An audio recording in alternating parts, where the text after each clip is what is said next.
Hello guys, welcome back to our YouTube channel all rounder education. Last video में हमने continuous function तक कर लिया था। अब हम करते हैं singular point. A point z is equal to z naught is said to be a singular point of a function f z if f dash z naught does not exist. मतलब जो z है उसकी value z naught के equal हो जाएगी। इसका मतलब हम उसको बोलेंगे सिंगुलर पॉइंट किसी भी फंक्शन एफ जेड का। और जो एफ डैश जेड नोट है यानी कि derivative of z note exist नहीं करेगा। नेक्स्ट आता है हमारा कॉची रीमान इक्वेशन।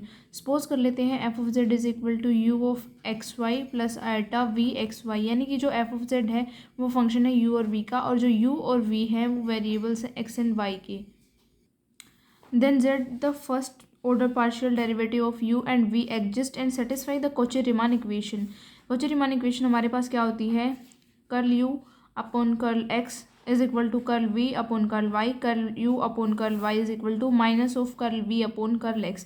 इसको हम लिख सकते हैं u x is equal to v y and u y is equal to minus of v x. ठीक है, आगे जो ये थ्योरम है हमारी ये इंपॉर्टेंट है। Necessary condition for f z to be analytic.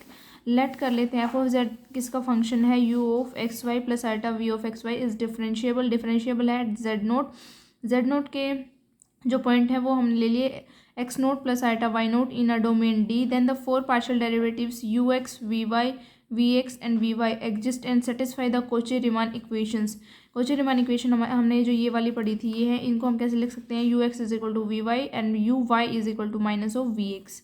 इसका प्रूफ देखते हैं। Since f of z is equal to u of x y plus iota v x y is differentiable at any point z naught in domain D. Z naught जो हमने point लिया था इसकी value है x note plus iota Y naught.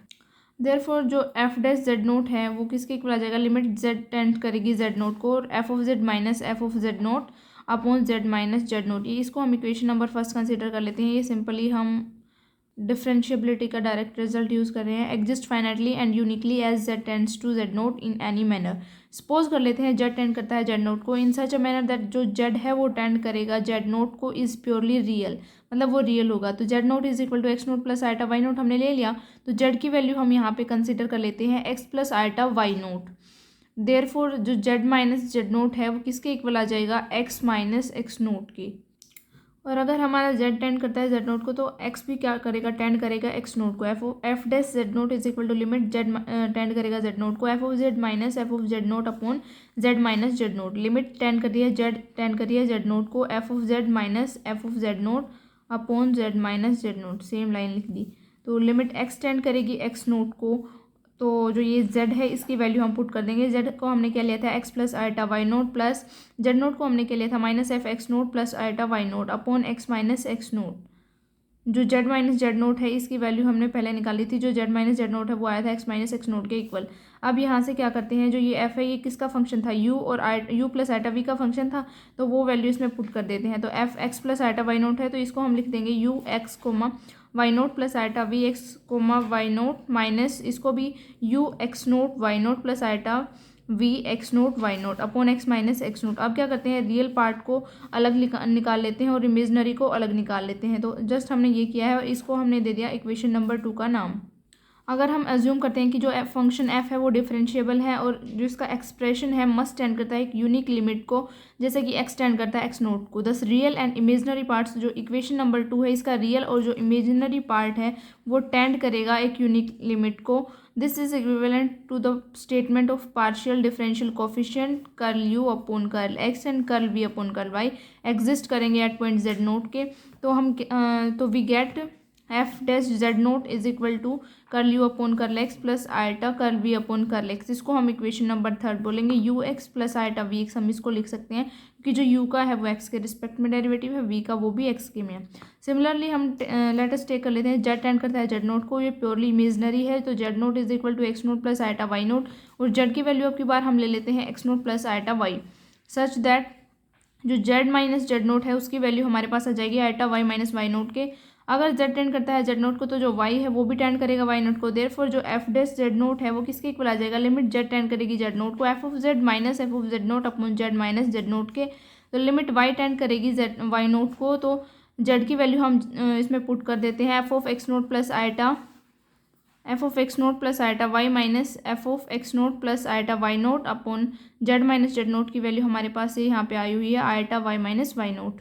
अब हमने F के function में लिया था, अब जो एफ है वो किसका फंक्शन है, यू और वी का, उसकी फॉर्म में हमने अब इसको लिख लिया है limit y tends to y naught और u of x naught y naught z minus z naught की वैल्यू पुट कर दी है सिंपली। तो लिमिट वाई टेंड कर रही है वाई नोट को, तो रियल पार्ट को अलग कर लिया, इमेजनरी को अलग कर लिया हमने यहाँ से। इसको हम बोल देंगे इक्वेशन नंबर 4। ऐसे ही प्रोसीड करते करते हम कंक्लूड करेंगे कि जो पार्शियल डेरिवेटिव है curl v upon curl y and curl u upon curl y exist करता है एट पॉइंट जेड नोट पे, तो हमें मतलब मिलेगा we get f dash z note is equal to curl v upon curl y minus eta curl u upon curl y which is equation number 5। F z is given to be analytic, जो function है z का वो analytic हमें given है। Therefore जो F dash z naught है वो unique derivative होगा f z at z is equal to z naught point पे। So comparing equation 3 and 5, equation 3 को और 5 को अगर हम कंपेयर करते हैं, इक्वेटिंग करते हैं रियल एंड इमेजनरी पार्ट्स, तो हमें क्या गेट होगा, we get curl u upon curl x is equal to minus of curl v upon curl y and curl v upon curl x is equal to minus of curl u upon curl y. This is the equation number 1 and जो 6th, और जो equation number 6 है उसको हम क्या बोलते हैं, Kochi Riemann equation.